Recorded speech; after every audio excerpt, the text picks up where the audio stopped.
કે એમનો જ કંઈક ઈશારો છે કે અહીં આવો એટલે હું તને કાનમાં મંત્ર આપું, પછી મહાભારતનું યુદ્ધ જીતાય.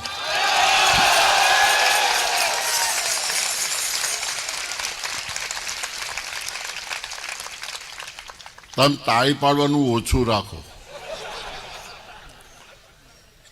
તમે શાની તાળી પાડી અત્યારે? મહાભારતનું યુદ્ધ જીતા એમ મેં કીધું. મહાભારતનું યુદ્ધ જીતવા માટે થઈને શું કર્યું હતું એનો આગળનો પ્રસંગ યાદ કરો.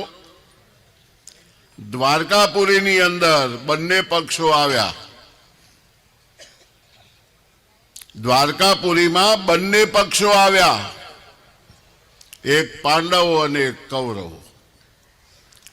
માગણી કરી કે યુદ્ધ થવાનું છે, માટે અમને તમે બળ આપો, અમને મદદ કરો. ત્યારે મદદની અંદર કૌરવોએ સેના માગી અને અર્જુનજીએ કૃષ્ણ એક. હું તો તમને બધાને લઈને અહીં આગળ આવ્યો છું, પણ હું તો કૃષ્ણને માગવા આવ્યો છું.